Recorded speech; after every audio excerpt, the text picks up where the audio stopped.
Austin, give a big Texas welcome to actor and best-selling author, Cary Elwes!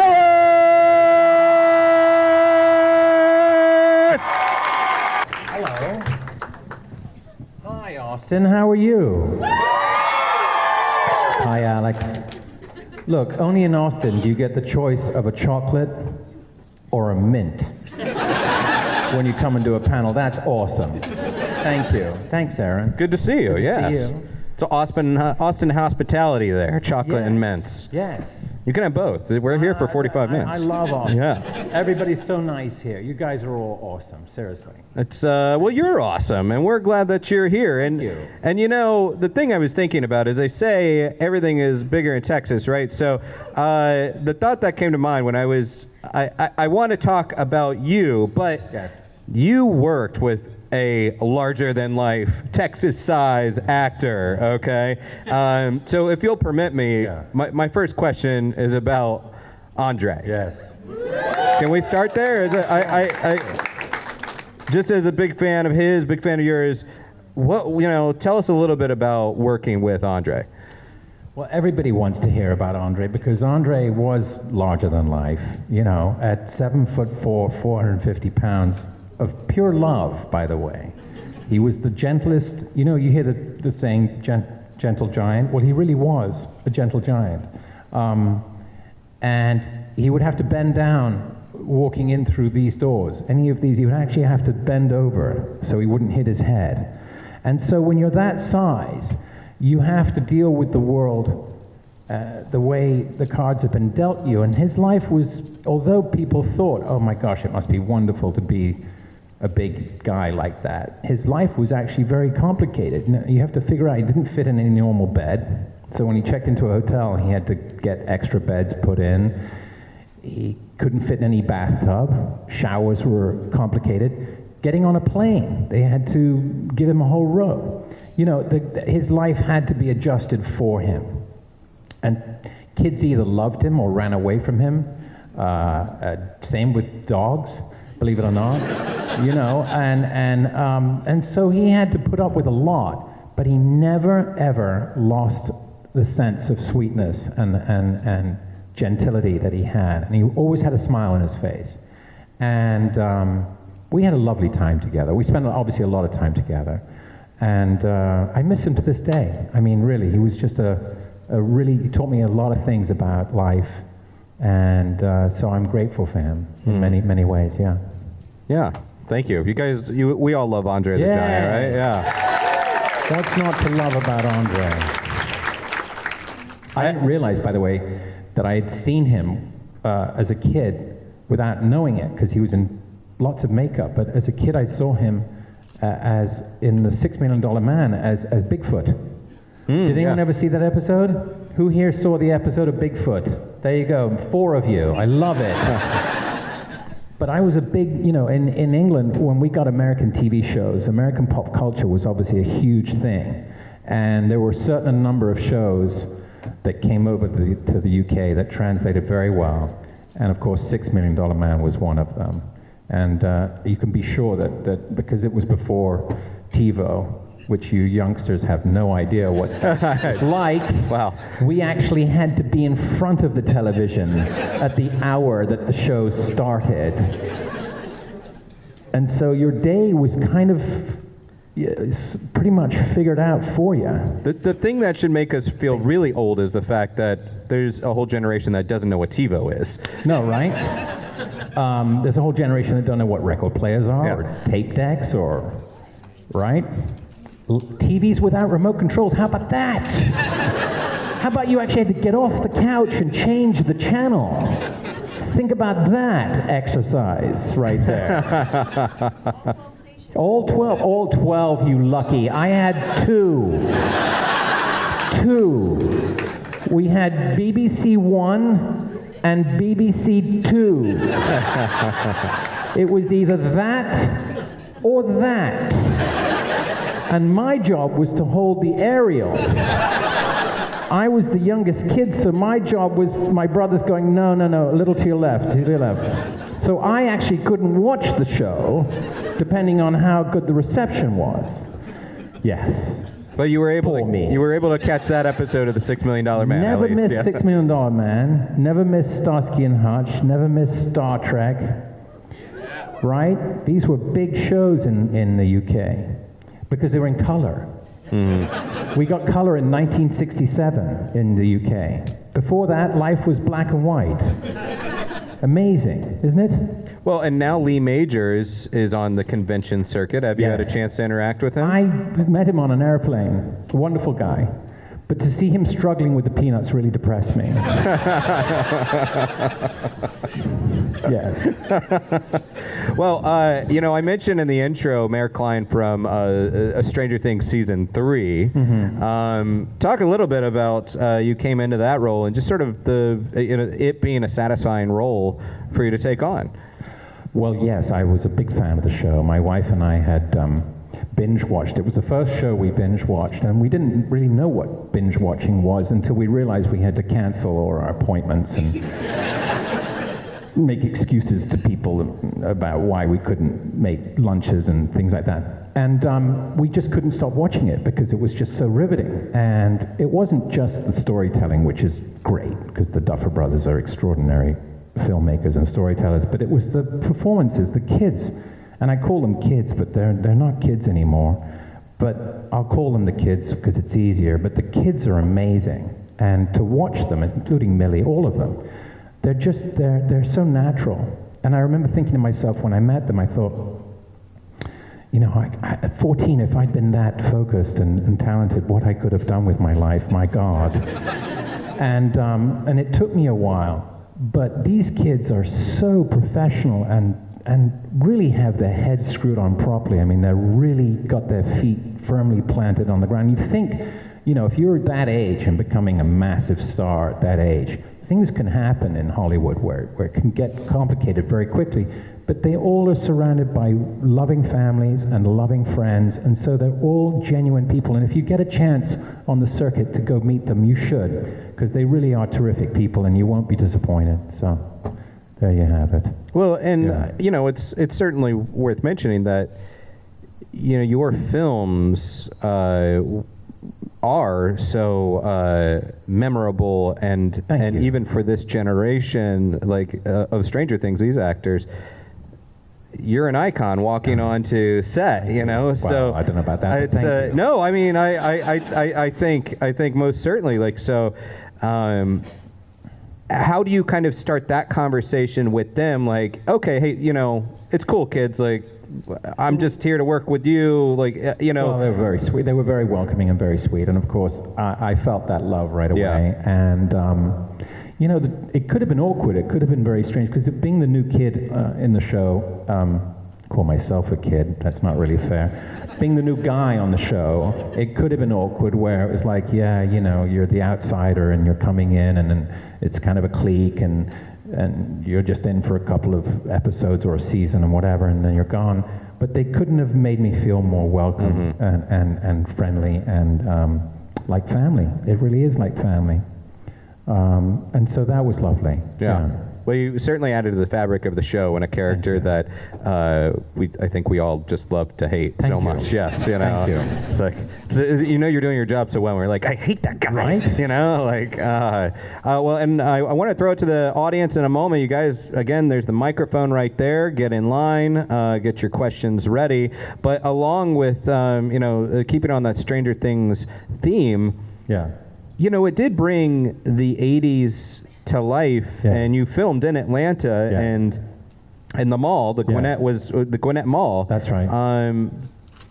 I was blown away receiving various press releases and things announcing that the Gap was going to be there, or Orange Julius, or whatever. Yeah. Talk a little bit about how well they brought the 80s to life. Well, that's the thing about the Duffer Brothers who created the show, is that they were, I think, 5 and 6 in 1983 or whatever, and so how they had a knowledge and concept and an affection and a real incredible attention to detail of that period that they, were only kids in is amazing. Because when you watch the show, and I'm assuming most of you have, when you look at the detail of the costumes and the props and the set and all of that, I promise you that's only a fraction of what you see when you go down there to visit the set. Because there are things like the detail of, I'll give you an example, and this will give you a sense of how much the show is so rich in texture. If you go into, Joan's house, let's say, and you open a closet in her bedroom, her closet is filled with authentic clothes from that period and props and everything, like stuff you won't even see on the show. And they did this with this mall. We took over an abandoned mall called Gwinnett Mall, as Aaron mentioned, in Atlanta, which was a very sad thing to see in the first place, because we didn't have malls in England. That's a big deal. To put a lot of merchandise in one building in England, that takes a lot of planning. But in America, where the mall was invented, this phenomenon was something I got to experience when I first moved here. And I loved the concept of the mall. The idea that you could go and shop and be with friends and go see a movie and have dinner and whatever, or as a social event, is a wonderful thing. It's a uniquely American phenomenon. And it's sad to see that these malls are falling by the wayside. And as much as I love shopping online, don't get me wrong, I like to go out and socialize and be with people too, And so we took over this mall, and they dressed it, had like 40 stores, and as you say, they dressed it like with the Gap and Orange Julius and Burger King and everything from the period. And there were stores that you would never see in the show that were fully dressed with personnel and with working tills and everything. And it was just phenomenal to walk around there and see how much work went into creating this huge mall. And I told the Duffers they should leave it open, maybe talk to all the store owners and see if they could keep this thing open as a Stranger Things, right? Like an immersive experience, right? Anyway. Unfortunately, they tore down. Yeah, they tore down. So sad. But that would have been an okay idea, right? I mean... I mean, there can be a Star Wars hotel. Why not a Stranger Things? The arcade there, which is great. I miss the arcades. Anyway, questions, go for it. Hi, what's your name? My name's Cassie. Hi, Cassie, I'm Cary. So Men in Tights is a favorite. Thank you. Thank Lean you. into the Bring mic a little up a bit higher if you could, so everyone can hear you. Okay. Is it working? It might not be on, so you might have to... It's all right, project. Okay. Go ahead.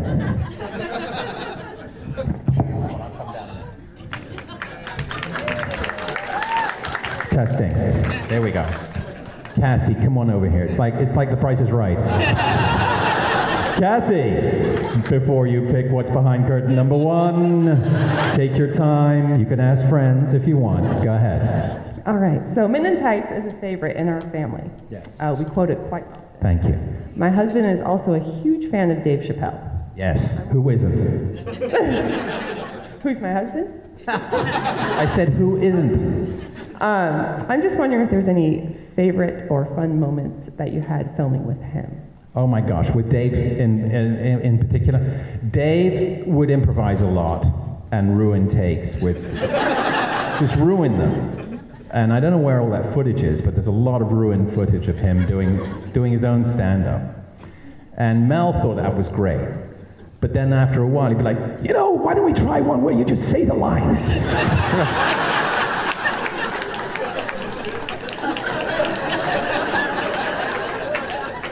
So we get about 5 takes of improv and then 1 take with the dialogue. But I think the improv stuff, if you can find it, I don't know where it is, but that's worth checking out, yeah.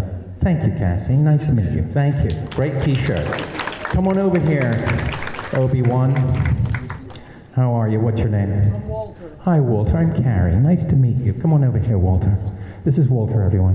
What's your question? Hi, Walter. Okay, this has been bothering me. This has been giving me a real question for a long time. Now, was your character in Glory based on a real person? Okay, Walter, good question. He was an amalgamation of a number of characters. So I think the second in command for Colonel Shaw, I forget his name, but there was a real second in command. And the guy who wrote the screenplay, Kevin Jarre, who's actually in the movie, I take it you love the film, right? Do you remember the scene where the guy picks a fight with the 54th, and in the end he says, "Give him hell, 54th"? You remember that guy? That's the writer of the screenplay. And he's a wonderful guy. He's passed away since then, sadly. But he and I were great history buffs, and that's how we became good friends. And I asked him, I said, "Who is this character?" And he said, "He's based on 2 or 3 officers that I chose who were in the 54th, and I blended them all into one character." And he said, "If you want to learn more about it, you should go to the Horton Mifflin Library in Boston, and they have all of Colonel Shaw's letters there, and I'll write them and let them know, I'll email them and let them know you're coming. And then you can go and look at them all," which I did, which is beautiful. So if you're ever, yeah, go ahead. It's just that it's just you never see his body because after the cannon shot, the only 2 bodies you see that are shown are Denzel Washington's and Matthew Broderick's body being pushed into that burial trench. And it's just like I think the Indies kind of open-ended like what happened to Morgan Freeman's character and your character. Unfortunately, they all passed away. That was the sad truth of the 54th. That's it, yeah. Come give me a hug. You're very sweet. Thank you. God bless you, Walter. Give it up for Walter. All right, come on over here. That mic's not working. We're doing like The Price is Right. What's your name? I'm Maggie. Hi, Maggie. Who are you dressed as today? Myself. I'm very famous. If you don't know. Yes, you are. Good answer. Yeah. Give it up for Maggie. That's awesome. What's your question, Maggie? So I know you from Ella Enchanted and Psych from years ago. So from all these like movies and TV shows you've worked on, which one has been like the most fun to like be on? From Saw, from Princess, I forgot. Saw was not a TV show, but that was not fun because I was chained to the wall. So don't recommend that as a hobby. Fun shows, TV shows to be on. Is that what you want to know? Well, Psych was pretty. Well, they were all, the comedies are obviously more fun than the dramas. You know, I mean, just by the nature of the fact that they're comedies. So I would say Psych, there was a lot of laughter. Men in Tights, as I just shared, was pretty silly. The comedies, Princess Bride will go down probably, I don't think I can remember a day without laughter on that show, which is pretty amazing. I think that shows on film. You know, if you make a movie and you're having a good time, sometimes that translates into box office, but sometimes it doesn't. But if it's really genuine and it's pretty much every day and everyone's having a good time, usually the audience can tell that when they're watching the movie. And that translates. I think that crosses over. I think. Does that answer your question? Thank you so much. Thanks, Maggie. Awesome. Come on over here. Come on down. Hello again. How are you? This girl has a Star Wars 77 t-shirt. Check it out. I asked her if it was authentic earlier today, and she said no, and she was depressed about it. But don't be, because it's a great shirt. Go ahead. What's your name? Lydia. Hi, Lydia. What's your question? So you've been in so many movies, and I found out that you're also going to be on The Marvelous Mrs. Maisel, which I'm really excited about. What so far has been your favorite character to play? Good question. Good question. Let's see. Each character I do, I get really excited about because it's a new thing, obviously. And I try not to be a favorite to one over another, because I like to be a parent to my characters and treat them all equally. But like I said, I think that the show that I will probably be most remembered for would be The Princess Bride. I think when I die, they're not going to say the character from Maisel's gone. They're going to say Wesley's gone. He's gone. He's mostly dead. And I'm okay with that, you know, because as I say, we had so much fun on that show. It was so silly. I'll give you an example. Now, Chris Guest doesn't laugh much, but if you make him laugh, this is the best you get from him. And I worked on it every day, believe me, I worked on it. And one day we were sitting, waiting for a shot, And the stills photographer came up to him and asked him to approve his photographs, because that's what you do as an actor, you get to approve all the stills for the show. And he's looking at them, and he went, And I thought, oh, this is good, something good. I said, what is it, Chris? He goes, check it out. And he hands me the picture, and it's him on his horse.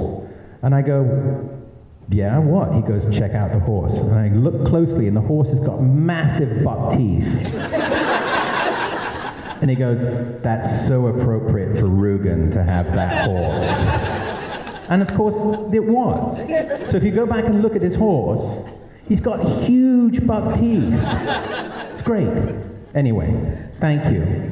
Appreciate it. All right. Buttercup, get up here. Look at this.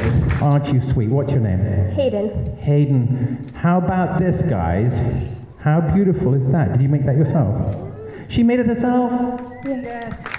Wonderful. What's your question, Hayden? So I've been wondering, what do you think is the most, like, your hardest role that you've had to play, the most challenging that you... I think being chained to a wall for 18 hours a day is not something I, again, would relish doing twice. That was definitely challenging because there was only one key to the padlock on my foot. And the guy who had it had all of my attention when he was walking around the room. Because if I had to do a bathroom break, he was the only one who could save me. And it took 20 minutes to unchain me. So I had to really plan it. So yes, that was interesting. And probably not something I would do again. But thank you. Appreciate it. Thank you. Next, come on down. Hi, what's your name? John. Hi, John. What's your question? What's it like when you see someone dressed as one of your characters? There's a Dread Pirates Robert right over there. Yes, I know. Extraordinary. I met her today. Hi. It's wonderful. It's wonderful that I get to see women in black, which is a lovely thing, because I'm all about equal fairness, across the board. Men and women dressed as, I've met guys dressed as Buttercup with beards. It's wonderful. It's great. Disturbing, but great.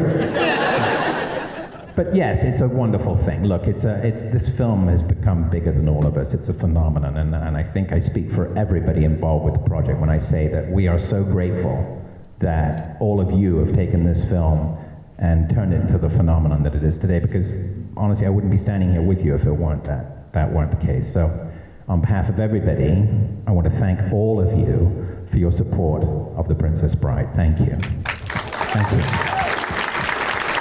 Come on down. Hi, don't you look marvelous? What's your name? Beetle Janice. Isn't that great? Hi, Beetle Janice. Hello, Mr. Elwes. We actually met Awesome Con in December. Right, that's right. I was Edna Mode. Right. You look fabulous. Thank you. You and Mr. Sarandon spoke at length about the camaraderie that you built on The Princess Bride and how 35 years later you are still in contact, and every time you come together you reignite that relationship you built. When you're looking at proposals and scripts, how do you choose, because I know you probably want to have that same experience again, how do you choose which role, which cast, which director is going to bring out that sense of family, that sense of bonding? That's a good question.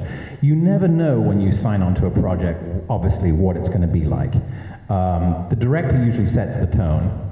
And with Rob, you could pretty much guess what the tone was like from day one. Again, with Mel Brooks, same thing, just silliness. And when you have somebody who has that sense of humor and it doesn't take themselves too seriously, takes their work seriously, which is how I roll, but don't take themselves too seriously, then you're in for, I think, some fun.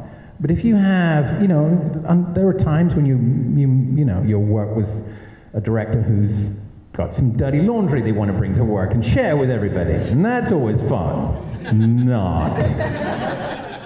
Or you have an actor who thinks that they're the most important person on the set.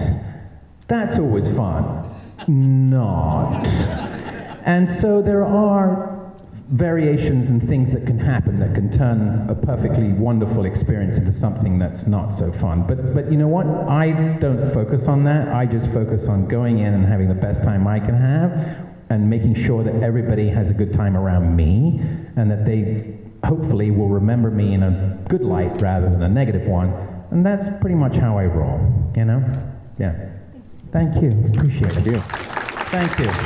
And as the next person comes up, I just want to say, so we have some time, not a lot of time up. Come on, you can come up. But this is probably as many questions as we'll be able to get through, so let's cap the line there. Sorry about that. We're getting low on time. Hi, what's your name? Avni, what a beautiful name. Thank you, I appreciate that. Thank you. What's your question? It's been so lovely watching you on all the shows that you've been on, so thank you for that. So I have two questions. Okay, one is, what drew you to a role like Saw, or a story like Saw, and then being involved in that franchise? You know, it's pretty intense. And then second question, what would you have done if you didn't go into acting? That's a good question. I don't know. I'll answer the second question first. As a kid, I was talking earlier about TV and the 2 channels, and you had 13, right? Yes.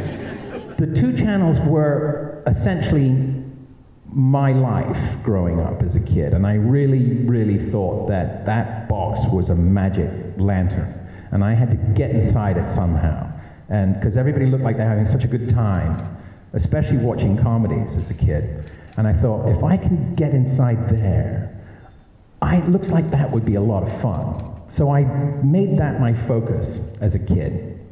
And I hadn't really thought about if it didn't work out. I didn't have a plan B, you know, which made my parents very disturbed.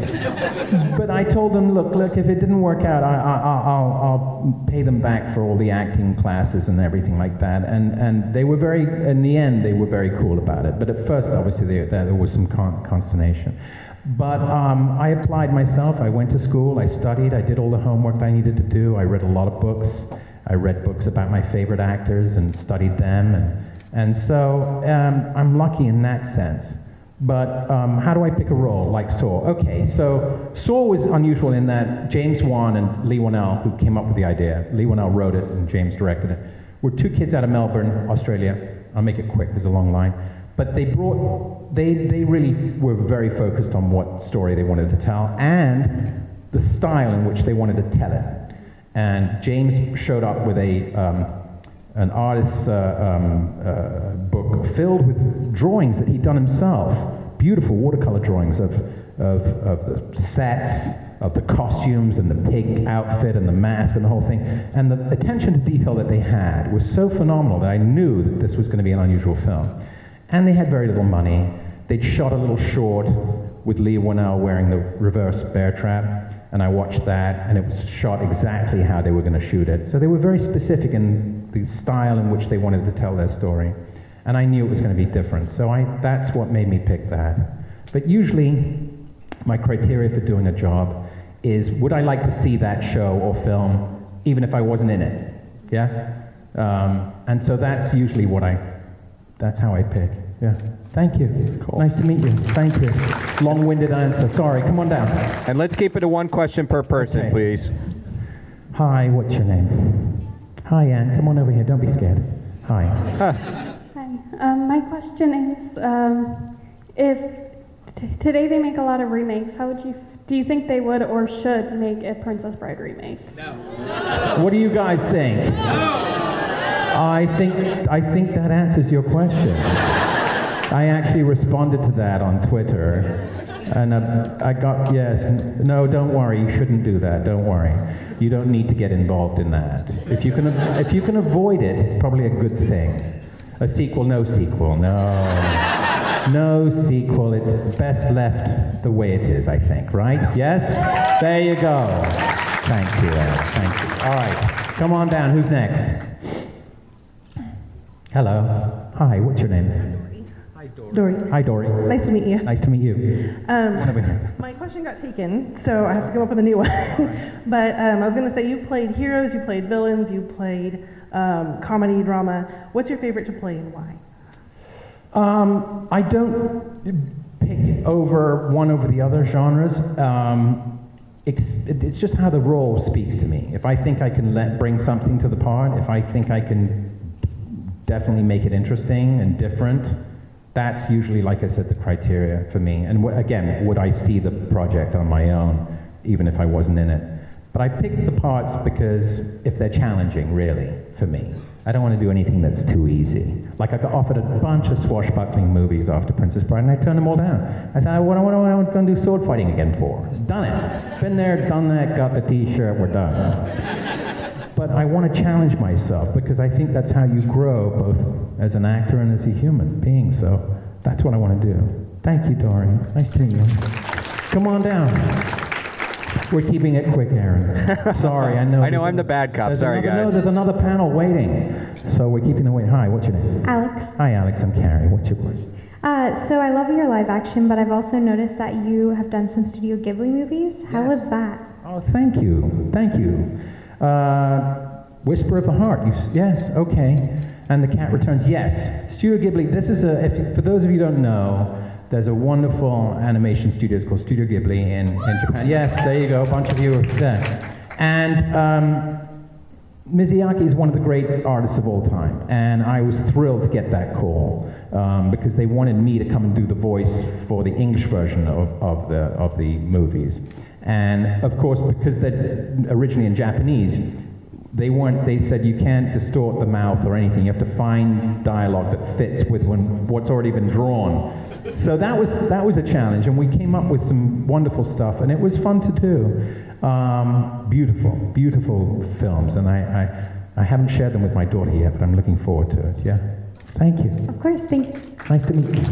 Here, can I get a hug? Give me a hug. There you go. Come on down. What's your name?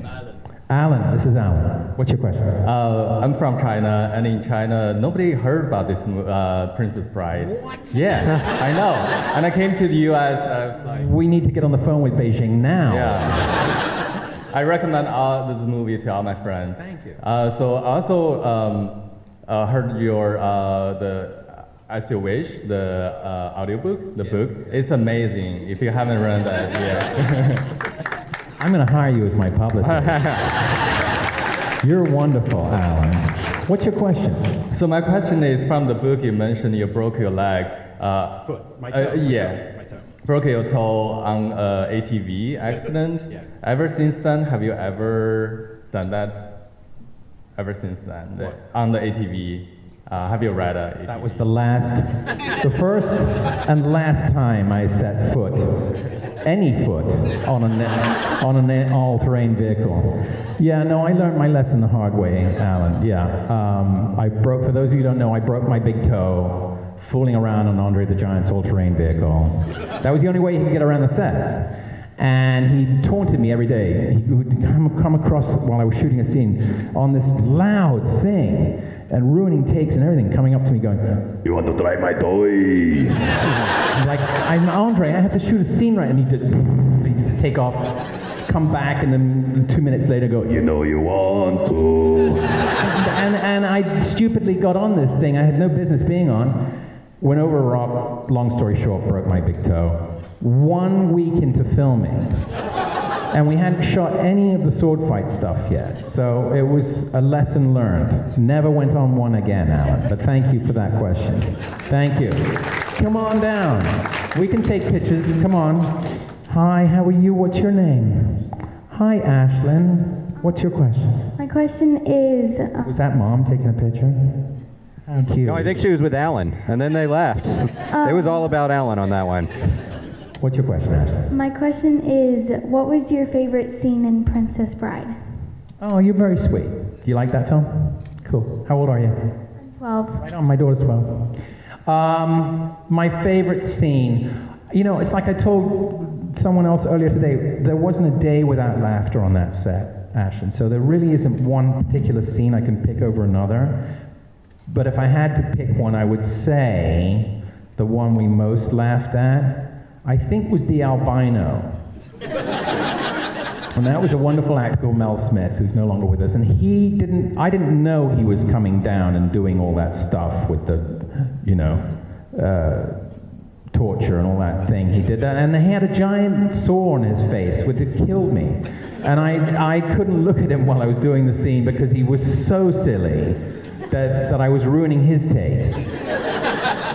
And so I had to do my whole scene with him with my head turned away like that. So that was a very silly day. So I guess that was pretty funny, yeah.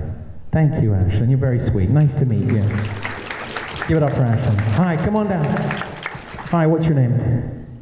I'm Laurel. Hi, Laurel. What's your question? Well, one of my favorite movies you've done is Men in Tights. And Thank you. it's just so ridiculous, which makes me wonder, do you have like a favorite on-set story about that? Sure.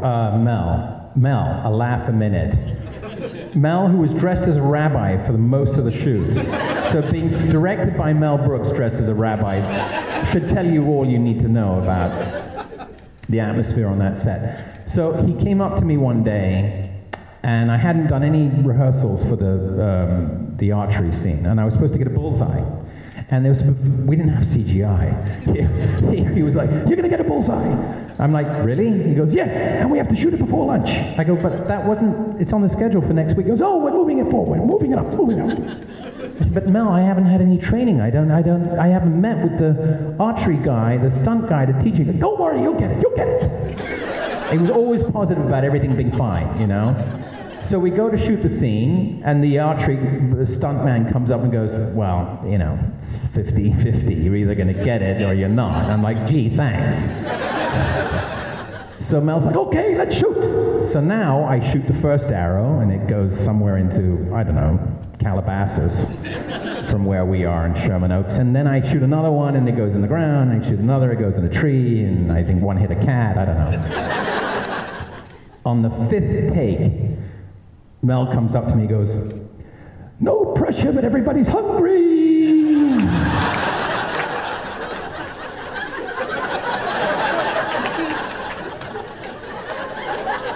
Imagine hearing that in front of the whole crew. And people's tummies are rumbling. Now I fire the next shot, and it hit the bullseye. And I'm so stunned, you can see it on film. I'm like...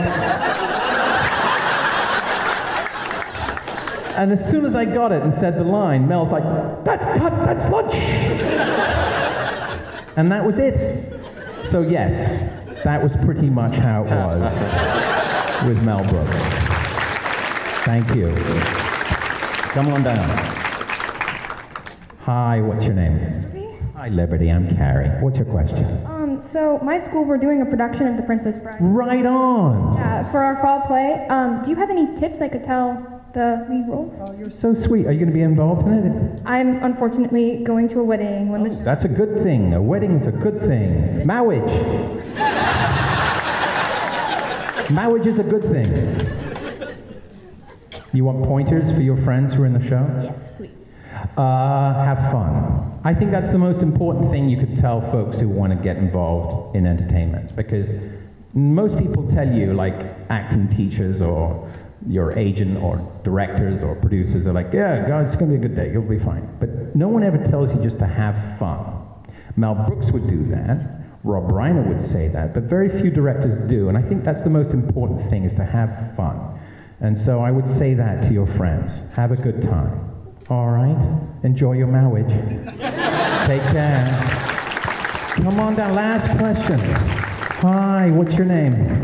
Aqua, what a beautiful name for a beautiful... What are you dressed as today? It's fabulous. This is steampunk Harry Potter. Awesome. My sister's birthday is today, and she... Hey, where is she? Stand up, come on. Birthday girl, where are you? Hey, happy birthday. Right on. I love it. Awesome. What's your question? actually has to do with your book. Congratulations. I wondered if you had anything else in line to be published. Good question. I've been asked a lot if I would write a book about Robin Hood Men in Tights. And I thought, you know, if I did a memoir about another movie, I'd probably end up having to do a memoir of all my movies. And then why don't I just write an autobiography? So I think that's the plan, is to do an autobiography. And yeah, yes, you'd like that? I know the publisher would be happy to hear that response. So yes, that's the plan. Thank you, Aqua. Nice to meet you. Well, in the words of Mel Brooks, and that's lunch, guys. That's lunch. Thank you. But this gentleman's going to be here all weekend. Go see Cary. Give it up for Aaron. With Rod Austin. Thank you so much, sir. Thank you. Make some noise for Cary. Thank you all. God bless you. Hi, this is Aaron Ashmore, and you are watching Fandom Spotlight. Be sure to like, share, and subscribe like now. Oh, and have fun and follow your fandom.